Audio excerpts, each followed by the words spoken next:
Hello, I'm Haryanto Diman and welcome to our special The Straits Times Post-Budget Perspectives 2023 Classroom Chat Beyond Grades. For any of you who have been through Singapore's education system, there's no doubt that you'll remember sitting for the PSLE at Primary 6, the first major exam of your life. Based on your results, you'll find out which stream and in turn which secondary school you'd qualify for, whether it be Express, Normal Academic or NA, and Normal Technical or NT stream. Once you're in the particular stream, that is where you'll largely remain. But that's about to change in a major way. Some 40 years since streaming was introduced, it will mostly be done away with from next year. In its place, full subject-based banding or full SBB, where students can take up subjects at higher or lower levels based on their strengths. It starts with students being admitted to a secondary school through what's called a posting group, depending on their PSLE results. The groups 1, 2 and 3 are broadly gauged from the NT, NA and Express standards. They will then be able to take on different subjects based on that posting group. This also means that there will no longer be separate certificates for O and N levels, with students receiving a common qualification, the Singapore Cambridge Secondary Education Certificate, at the end of their secondary school journey. This was one of the biggest changes to the system announced by Education Minister Chan Chun Sing in his speech during the debate on his ministry's budget last month. Mr. Chan said, unlike streaming, posting groups will only be used to facilitate the admission of students into secondary schools and determine students' initial level for most subjects at the beginning of Sec 1. He stressed that posting groups will not shape the secondary school experience. And Education Minister Chan Chun Sing is here today. With him are our other panelists. We have Ahmad Yassin Jofri, a Secondary 2 student of Jurong West Secondary School. We have Aileron Tan, a Secondary 4 student of Bukit View Secondary School, who has taken up mathematics at a more demanding level since Secondary 2. We have Madam Ernie Karen Muhammad Zaini, the full SBB coordinator for Bukit View Secondary School, and Samson O, CEO of Gosu Gamers, co-founder of Cargo Studio, Team Flash and DG Ventures, and of course a father to a 13-year-old son and a 5-year-old daughter. Welcome everyone to our chat today. Minister Chan, let's start with you first. How was your streaming experience like? How would full SBB have affected your secondary school life? Well, I was streamed to then what we call the Express stream. But one of the things that I quickly realized was that even if you are streamed to the Express stream, it doesn't mean that you are strong in every subject. And it also doesn't mean that you are weak at every subject. So if you ask me, I know that for me, I am probably stronger in mathematics, and I'm probably not as strong in languages, and I'm probably weakest in terms of arts and music. So if you have given me the chance all over again, then I'll probably like to try some more challenging stuff in terms of mathematics because that's my area of interest, and I'll probably seek some mercy from all of you when it comes to arts and music, because I always think that perhaps I'm a bit artistically and musically challenged. Okay, so that means math on a more demanding level because that was your strong suit. Yes. So I think it's important for us to remember that we should not and we must not reduce all the different dimensions of a student abilities into a single matrix. So even if we are generally in the Express stream or normal ACAD or normal Tech, it doesn't mean that we are equally strong or equally weak in all the subjects. And different students have different strengths.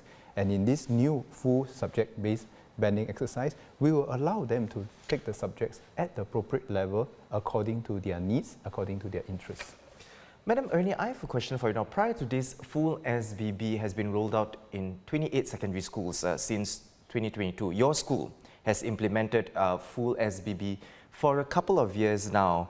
How would Minister Chan fit into the changes brought on by full SBB? I think he has made very good choices in identifying where he's strong at. I mean, similar to me, I also love maths. So if he were to come to our school, we would definitely allow him to take mathematics at a more demanding level. And then if he is not so strong in English, he may want to choose it at a less demanding level, depending on which level he's at lah, or which secondary 1, 2 or 3 he's at. So he will fit in nicely with our school. Tell us more about the experience of how Full SBB was being rolled out in your school, and how have the students responded to it? Actually, we are very fortunate to have started Full SBB in phases, because there's actually 3 aspects of Full SBB. So I think 3 years ago we started 1 aspect, and then last year we started 2. So now we are actually having all 3 aspects of Full SBB. I think we are one of the few schools that have all 3 aspects. The students generally, I think, very high acceptance rate. Maybe with the exception of 1 or 2 where I think they cited they are worried about workload, they worry about stress. I think that's normal. And I think that's the intent of Full SBB. The students are given the opportunity, and then they choose, they decide whether they want to take it up or not. Yeah, so I think generally the students are doing well. You can see from Eleron here, he will share more on his experience later. Exactly, so this is the time I'm going to ask you, Eleron, as well. You know, what was your understanding of Full SBB when you first decided on it? And has it lived up to the expectations that you had of Full SBB? When I first took Full SBB, I was very contemplated to take on the subject, as I felt that it will be more stressful and there will be more workload for me. But when I took on this subject, I was able to challenge myself and follow my passion on loving mathematics. So math is the subject that you took on a demanding, a higher level? Math and science. Math and science. And how has that experience been so far for you? For me, I felt that it was a very good experience. I was able to mix around with friends of other streams. I was also able to learn more things.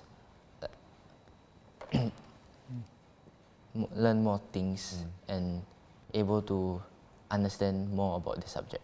So, pretty similar to Minister as well, right? Minister, you mentioned that you would also take math and science as well at a more demanding level? Yes, but I thought there were quite a few interesting points that were brought up by Madam Ernie and Eleron.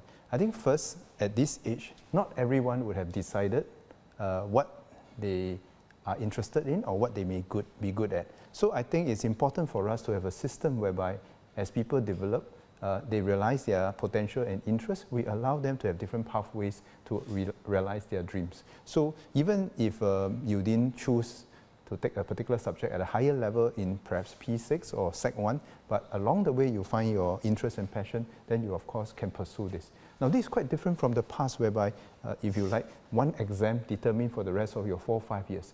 4 or 5 years during the teenage years is a long time. I mean, people develop differently. Some people develop faster, some people develop a bit slower. But whatever it is, we want a system that can allow you to pace your own development and learn according to your different needs. And so that, I think, is very important. But I thought the other point that Eleron made was very important as well, which is that you get to mix with more friends. And I think that was one of the positive feedback that we have seen from all the schools that have piloted the full subject-based banding. In the past, you go according to your stream, and perhaps you only meet members of your class. But nowadays, you have the chance to meet more people across the entire cohort from your schools. And very importantly, I think we hope all our students realize that even though you may come from so-called different streams, they all have their respective strengths, and we need to respect each other and relate to one another, each according to its own, and we don't pigeonhole people just by a single matrix.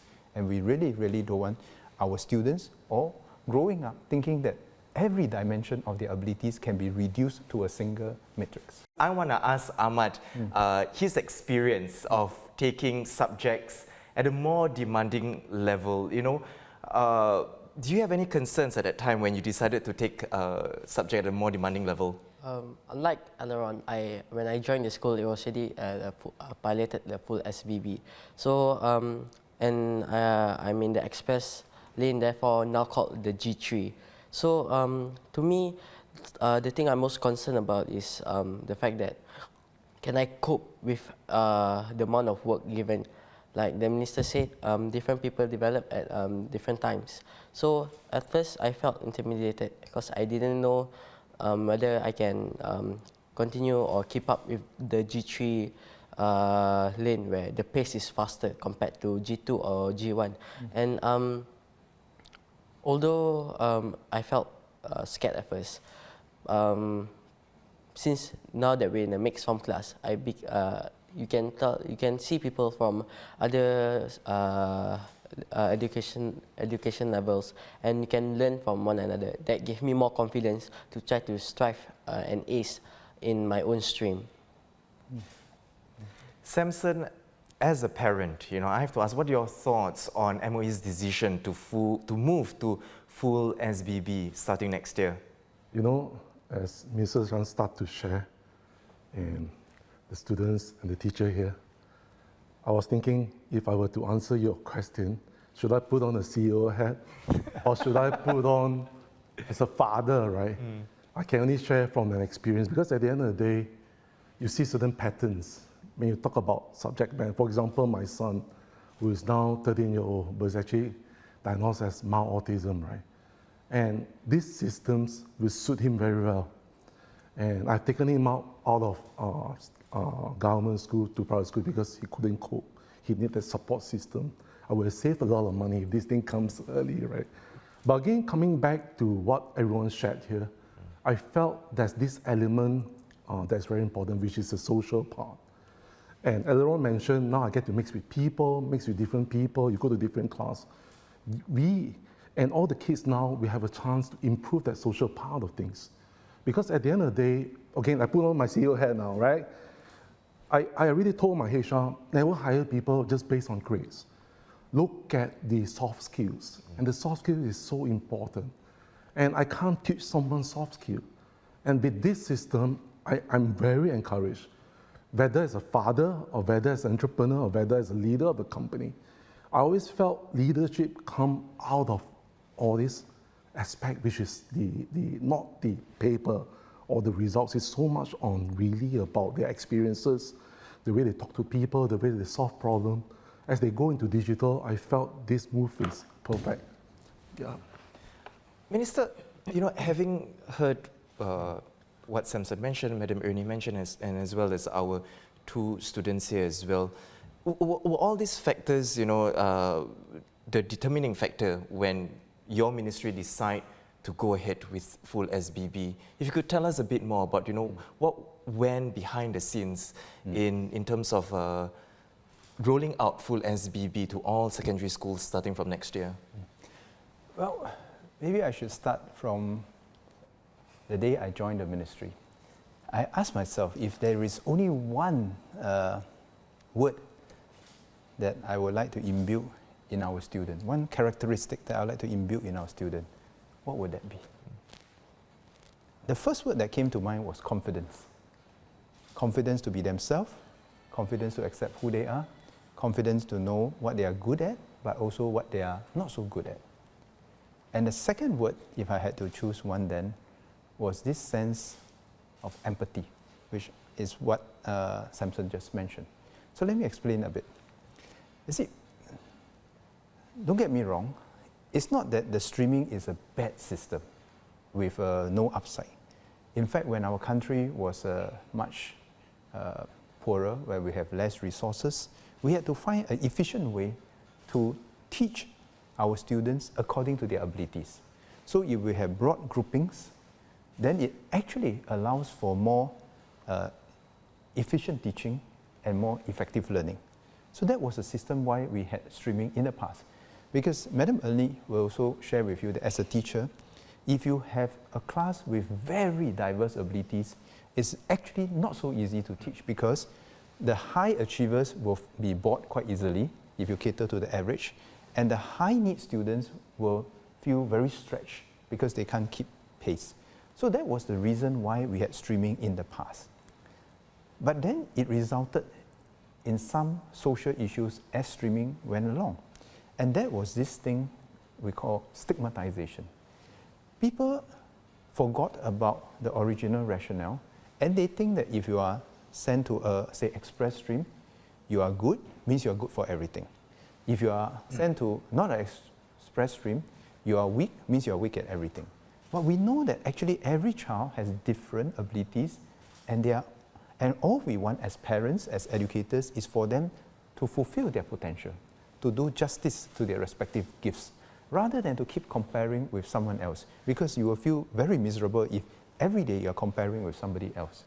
Then we ask ourselves, if we are really as educators and parents, we really want to do justice to the gifts and to develop each according to their potential, then why don't we have a variation of the streaming system, which is now, if you like, streaming not just by general abilities, but each according to its own. So if Ahmad is very good in mathematics, then why don't we allow Ahmad to do more challenging mathematics to stretch him?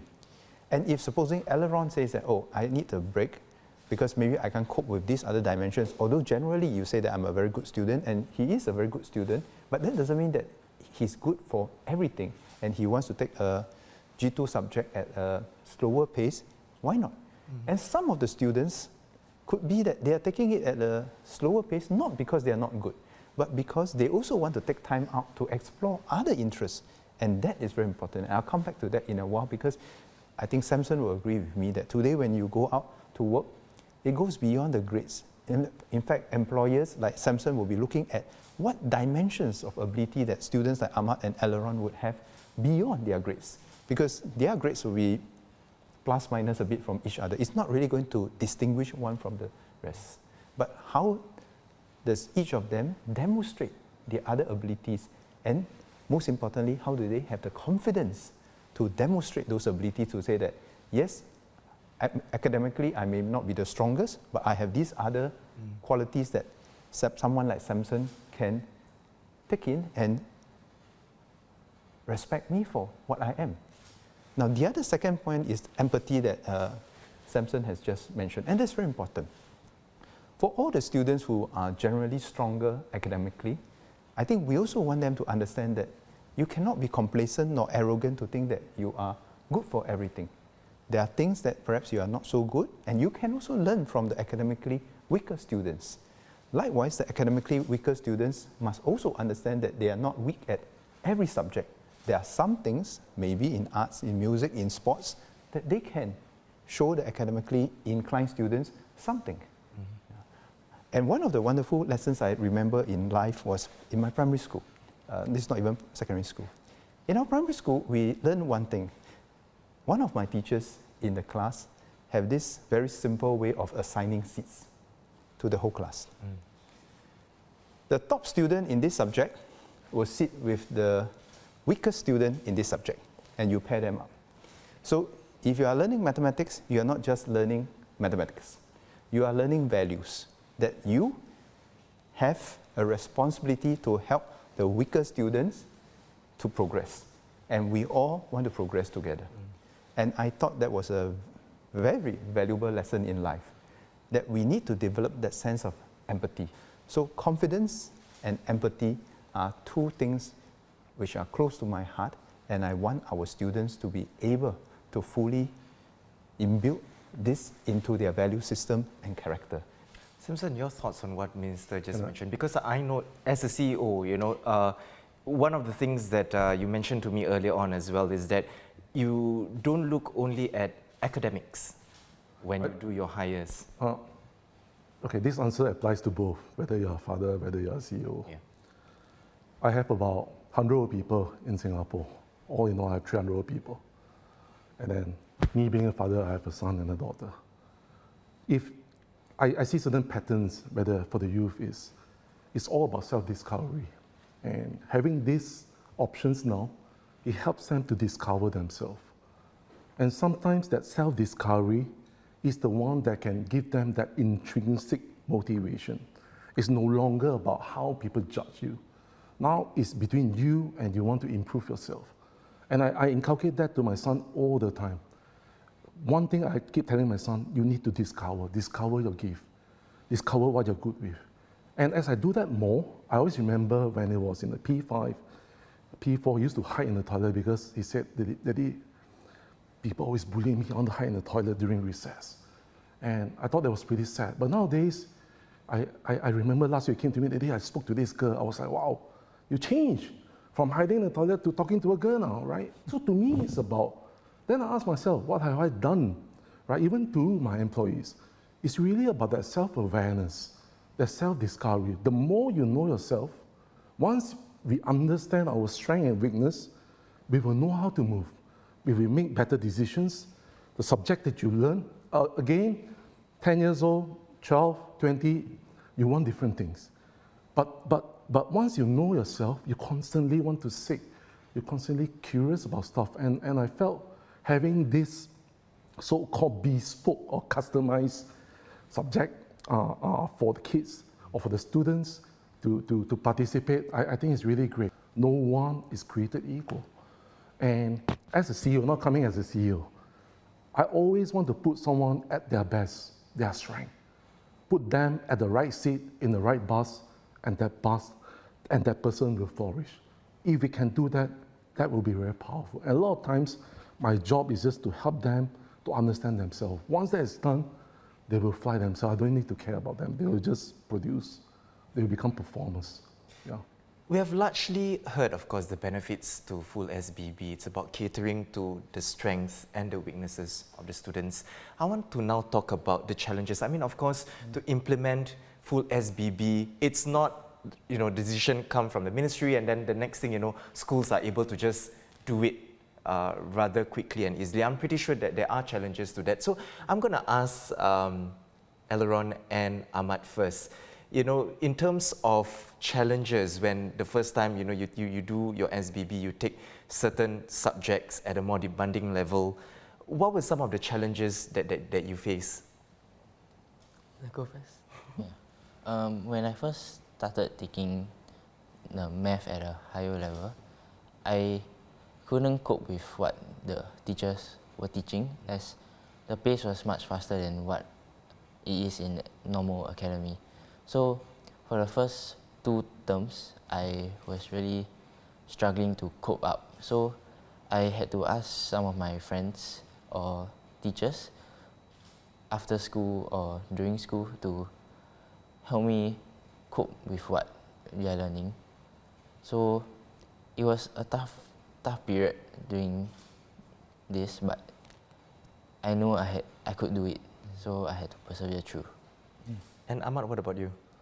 I think one of the challenges is one would be the fact that there is a constant change of classes. So every time there's the bell rings when another lesson comes, there's always things that we have to take. There's always things that we have to put. And my school, we have lockers assigned to the classes, so we can put our stuff there. Then when we need to take them, we can take them, which is, I think, a good initiative.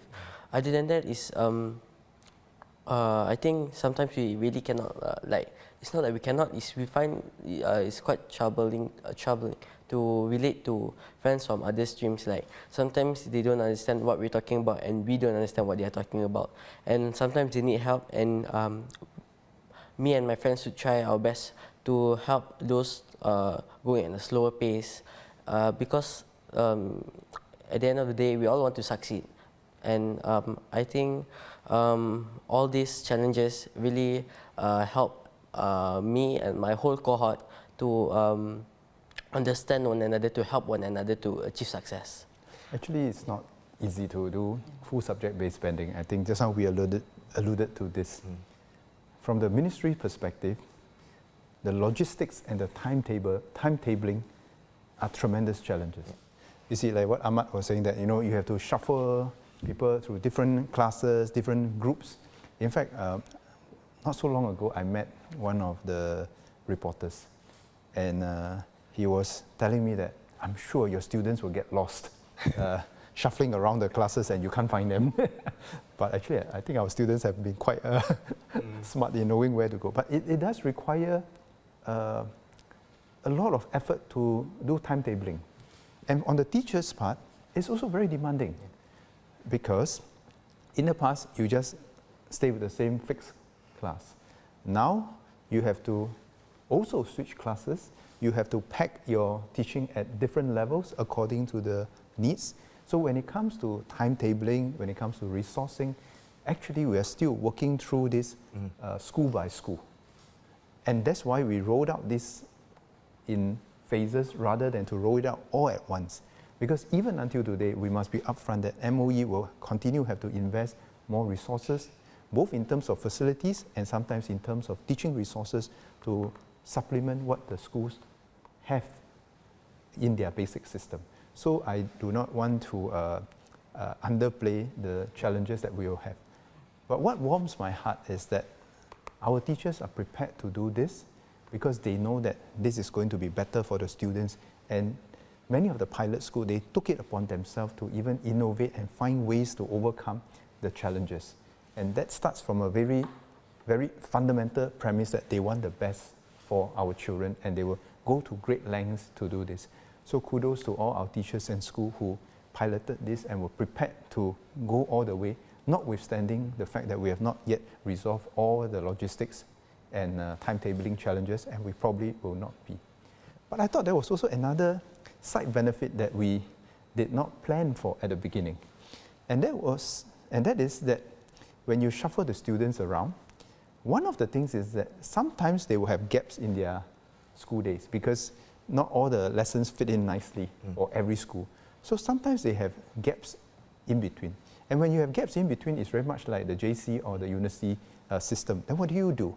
Then you have to take on your own personal responsibility to use the time properly.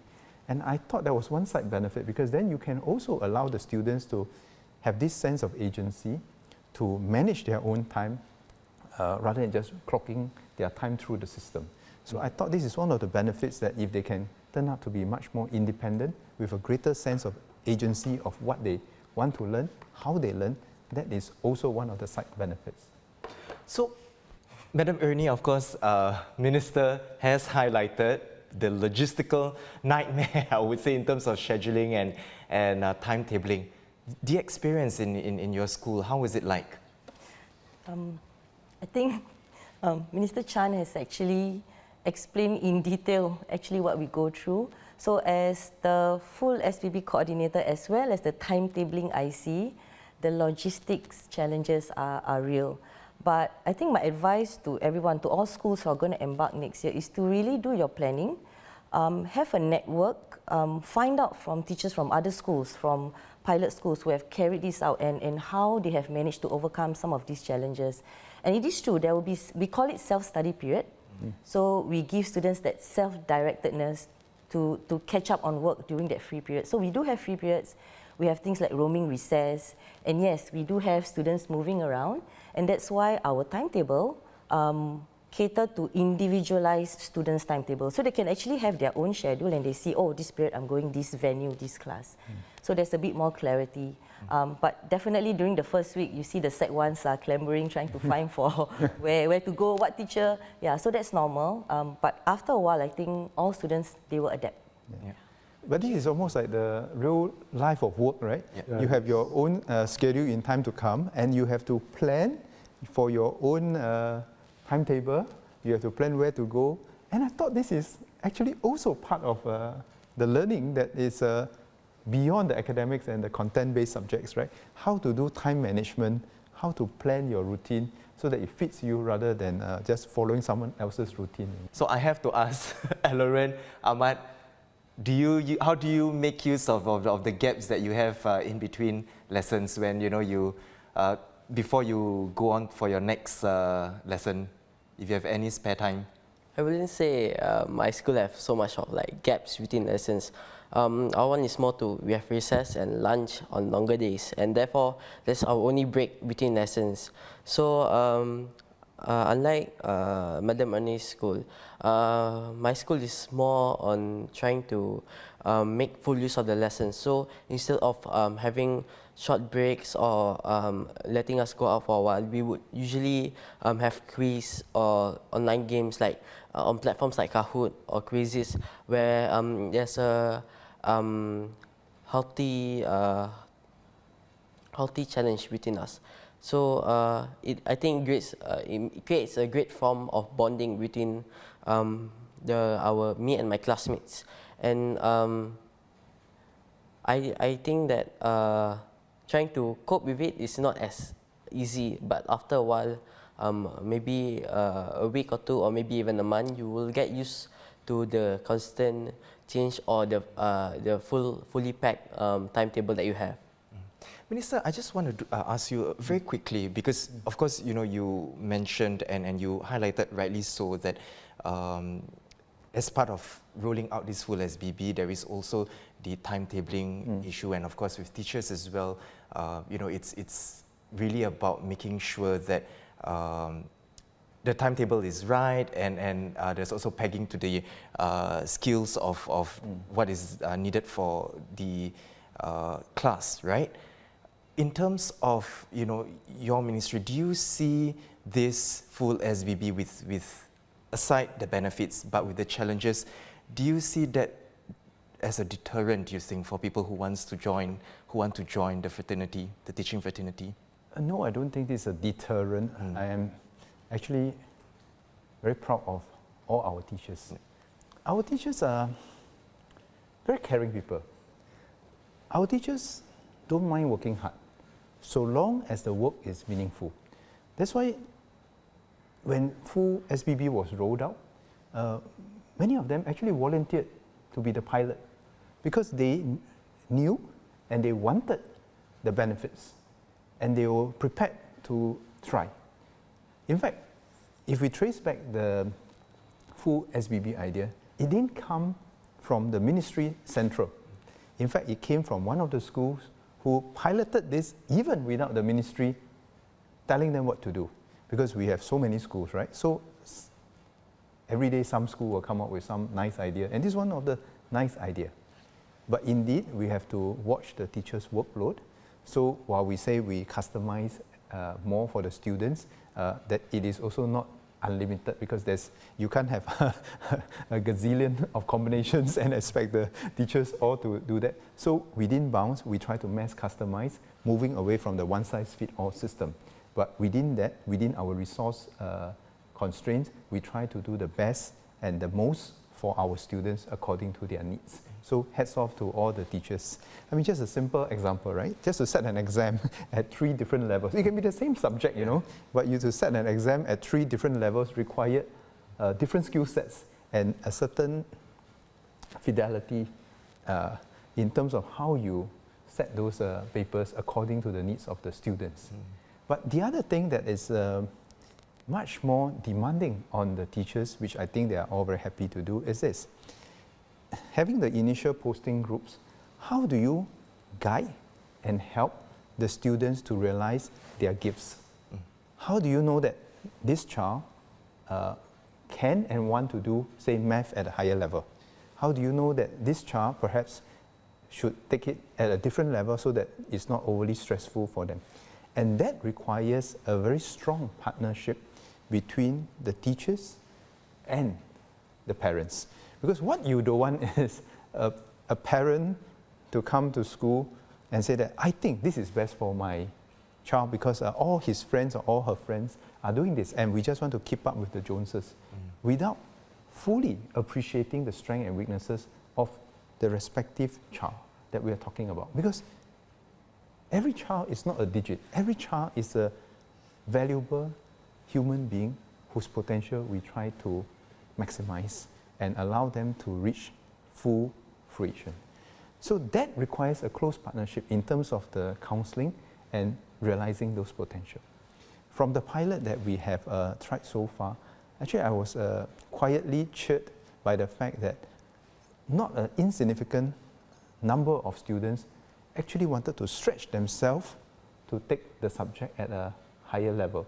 And through the process of self-discovery, through the process of talking to their teachers and parents, they realize that they can do much more, and they aspire and strive to do more. But on the other hand, there are also a small number of students that also have the courage to say that, like what Aileron said, I think this is too much for me at this point in time. I decide to take a step back, either to explore interest in other areas or for me to develop at a pace that is more suitable and comfortable for me. So I think both ends of the spectrum, you get a better outcome rather than a one-size-fits-all system.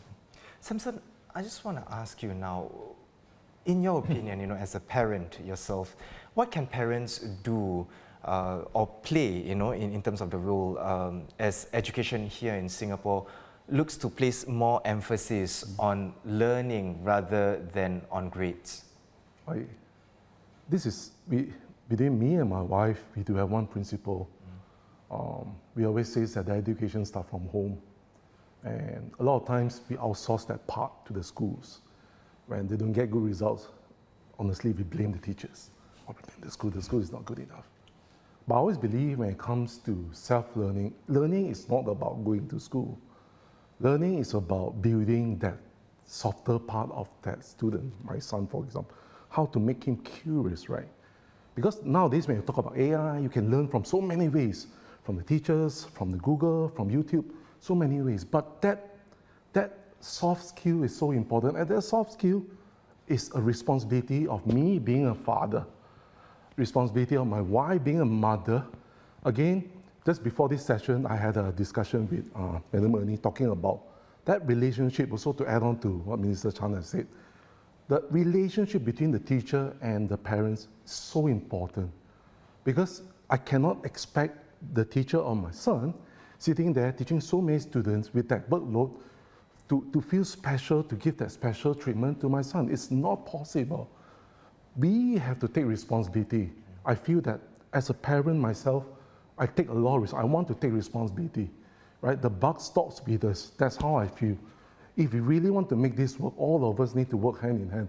Not just the education, it's really about the whole society. And in fact, when I keep talking about this subject, there's one word that came to my head. We need to create that new language. And that new language will become the new culture. That cultural norm, until that happens, there will be people who say yes and no. But after a while, when people get to see the benefit of it, you will see parents would want to be supportive of this SBB. And I felt every kid should be treated as individual and focus on their strength. And I truly 100% supportive of this. Being a father, the buck stops with me, nothing else. So Samson, on that, many parents still see grades as the be-all and all.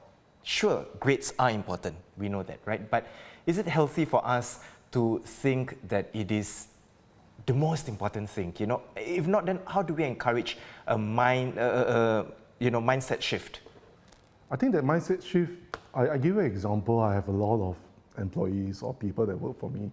They are parents as well, right? I spend so much time teaching them about self-awareness. So what I'm doing right now, other than teaching myself about my own self-awareness, I think parents themselves need to be self-aware. Self-aware that a lot of things are external forces. And we should keep hold of our own principle of how we see things. I think the mindset change has to come from within ourselves. What do we want the best for the kids? Are we influencing or are we controlling? That's a fine distinction. After what happened to my son, and I realized his strength is about doing content creation. It's not math. He couldn't even understand 1 o'clock, 2 o'clock, right? Then it came to a point where I want to make sure that I want to instill that there's self-discovery to him. So that part, only I can do it, right? So that mindset shift starts with education. I think having this session to talk about it openly, and it's okay for us to talk about it.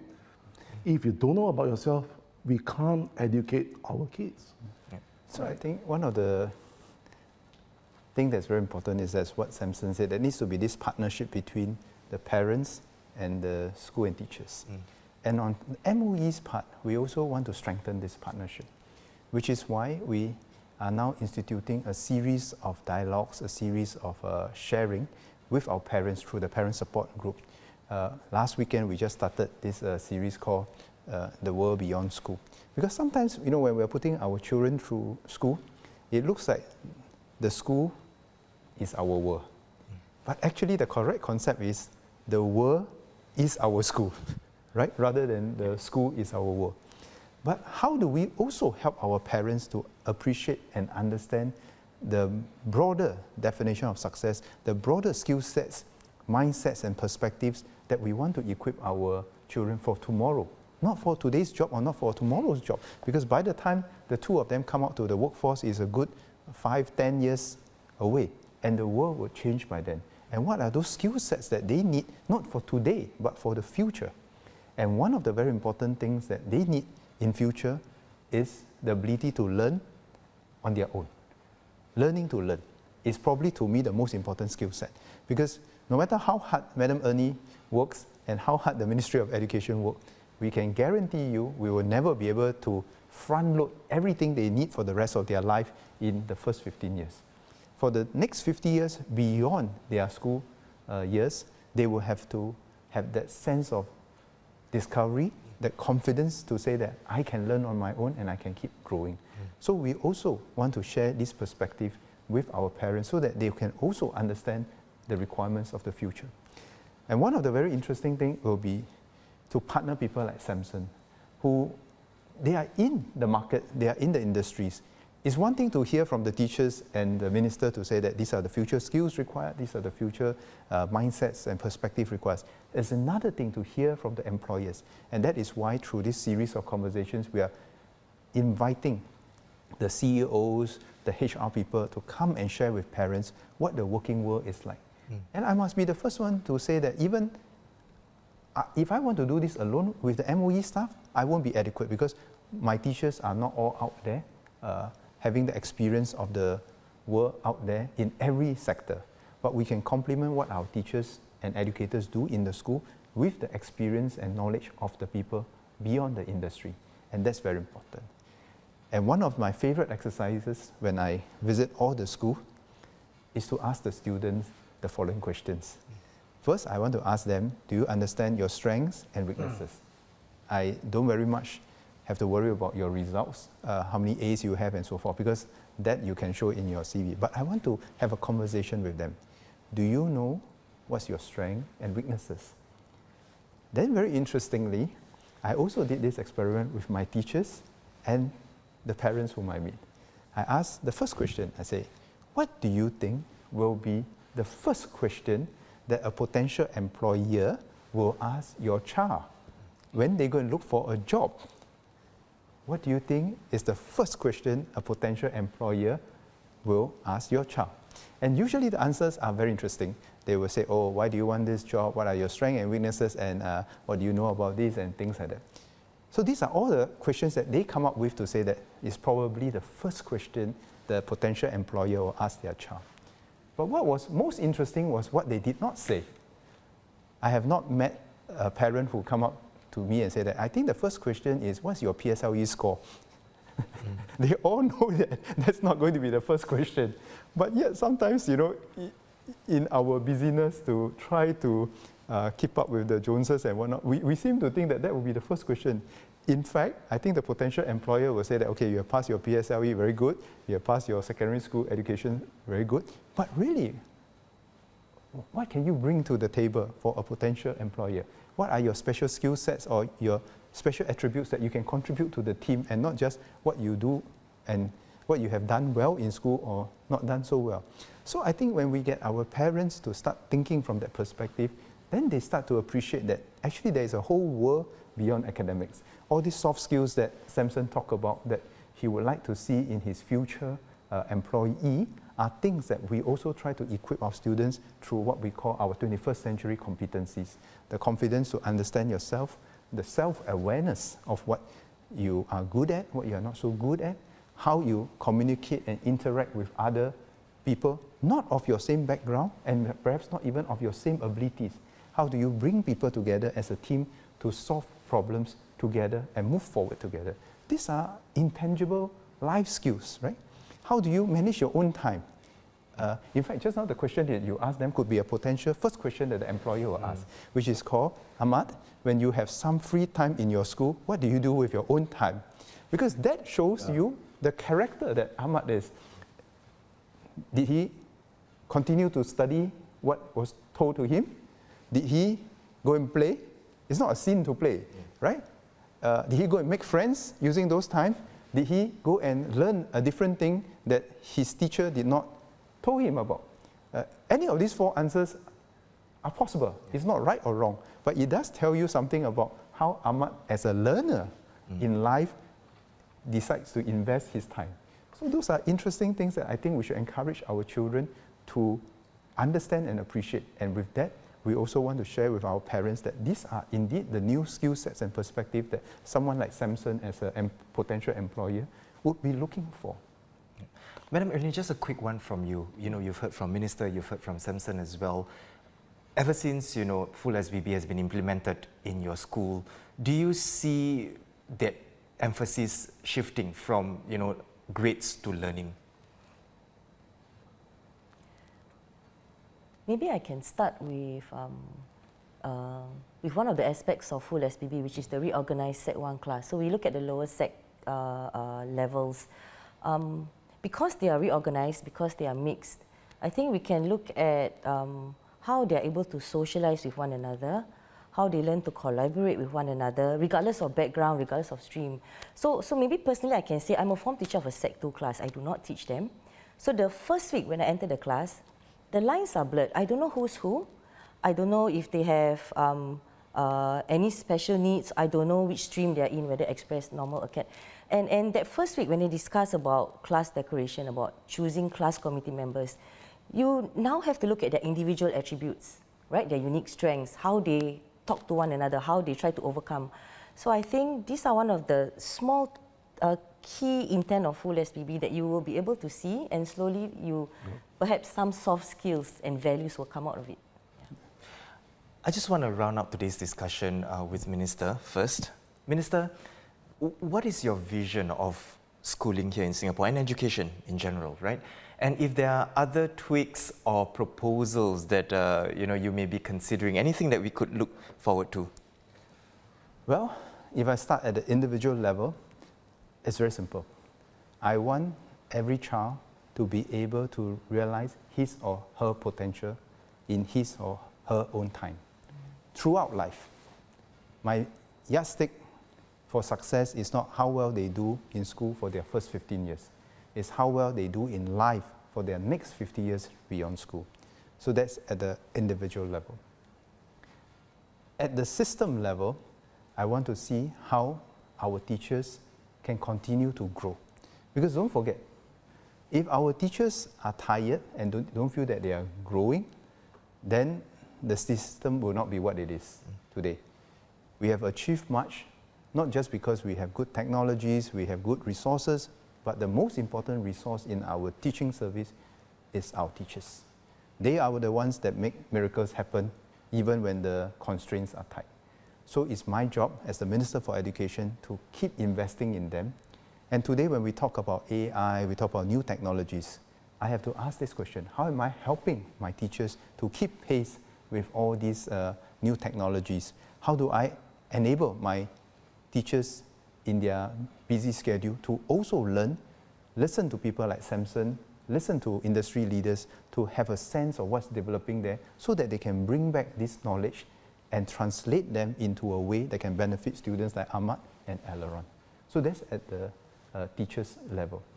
But most importantly, at the highest level, I hope that all our students grow up respecting each other as individuals. Do not pigeonhole people just according to one dimension of abilities, be it academics or non-academics. Everyone is worthy of respect, and we can always learn something from others. If they are doing better than us, we can learn to see how we can do better, and they can inspire us to do better. If we are doing better than someone else, it is our responsibility to also take care of them and help them along, so that success for Singapore is a team sport. When Singapore succeeds, everyone succeeds. When everyone succeeds, Singapore succeeds. So we don't have this situation whereby if I'm successful, I think my success is all about my hard work and intelligence without understanding that actually it's the system that allows us to succeed. Because when we understand that it's the system that also has helped us to succeed, then we all have a responsibility to pay it forward. And I always use the Spider-Man rule to encourage all our students. to those with great abilities comes great responsibilities. We have to take care of one another, and if we can do that, it will be a beautiful Singapore towards SG 100. Ahmad, Aloran, for yourself, as students, what do you hope for education moving forward for yourself? You are in the system, you are still going through school. What sort of changes do you hope, or what do you look forward to in your education system? Probably we'll start with Aloran. For me, I feel that in this education system, it is already very good. Like, it helps me to learn new things and meet new people, so that so I feel that this education system is very good already. I don't think there needs to be a change. Usually when students tell me Aloran's answer, I won't let them go. Because you know what? Every school I go to, and I go to 1 or 2 schools every week, I always want them to think about this, because our system can't be static. We are having such a great system today because of the efforts of the previous generation, and they keep thinking of new ideas, better ideas to improve the system. So that's why one of the trick questions that I always ask the children is exactly this. If you have to leave something behind to improve the next generation, what will you do? And actually all the students have, in their own ways, ideas to improve the education system. And that's how we keep improving the system. And I'm sure Aloran will also, in time to come, by the time he finishes his studies, will also look back and say that, if only I can do something more, this will be. Or sometimes, it could be as simple as this, no? I've seen schools whereby every cohort, they leave behind a gift for the school. It's a very beautiful experience to say that I want to leave behind something, to give something to the next generation. And that's how I think we keep improving. Ahmad, so the pressure is on you. Like Minister said, you cannot say, it's good, there must be something that you want to leave behind. So Ahmad, what would your answer be? I think maybe outside education, I would like to say that I hope people from all sorts of backgrounds would finally accept the fact that some people learn at a faster pace while others learn at a slower pace. I want people to accept that we are all different. We can never be the same, and we have different abilities. I really hope that that students from all sorts of streams would get to know people from all sorts of backgrounds better. And instead of just as acquaintance, you see every day, you say hi and hello. I want them to get to know each other at a deeper level, where they become friends, best friends even. Because to me, education doesn't limit your friendship. And if I was given the chance to improve the education system, I would like to maybe try my best to increase the duration of like form teacher time, or other free time where we can spend time with, do activities with our friends, and maybe even have games or sports carnivals that could potentially help us bond with one another, which is I think is a great way to help me and my friends understand more about each other. Madam Ernie, just a quick one from you in terms of, from your perspective as a teacher, how do you think, as teachers, you can support this vision that Minister Chan has? I think no matter what changes we are going through, as long as we see growth in students and in teachers, we don't really always look at achievements or outcomes. Let's look at the journey. Let's see how we can overcome any challenges. I mean, I'm a maths HUD, so to me, problem solving is an attribute as well. So as long as students grow, they learn how to work with one another, and teachers learn how to overcome, and we also learn and increase our capacity as educators. Samson, your perspective from a parent? My one is simple. When you get to know yourself, you build confidence. When you build confidence, you learn faster. When you learn faster, you become passionate. And when we hire people, or even when I inculcate something to my son, I just want him to be passionate in the things that he do. And once that passion comes in, you can go for the stars. And I really mean that. So once they discover themselves, a lot of things will happen, a lot of great things will happen. I think that is a core of everything. Yeah. Just now you asked for a little hint of what Yes. else you want to do. Yes? To answer to Ahmad's question, first, we'd like you to get to know more of your friends in the school across the different streams. Beyond that, I hope that you will also get to know more students and make more friends from different schools, from different backgrounds. And in time to come, you should be hearing some more exciting ideas on how we intend to do this so that we really enlarge our social networks for all the students to grow up together with more friends. And that, I think, will make for a more resilient society. So you're saying that it is going to go beyond just being in your own school? Yes, we want to give more opportunities to our students to also know people beyond their own schools. And we have various ideas on how we think we can bring this about. Could you just give us a little preview of that? So, for example, in CCA or in certain subjects, how we can allow even greater diversity in the interactions amongst our students as they grow up. Okay, well, thank you so much once again to our panelists for your perspectives and insights. Once again, we have Education Minister Chan Chun Sing, we have Madam Ernie Karen, full SBB Coordinator for Bukit View Secondary School, and our students as well, Aileron Tan, Ahmad Yassin, and our parent, Samson O. We hope the discussion on the Straits Times Post-Budget Perspectives 2023 Classroom Chat Beyond Grades has given us much food for thought as we looked to advance our education system now and in the future. And with that, for more videos, do subscribe to our YouTube channel by clicking the red button below. I'm Haryanto Diman. Thanks for watching.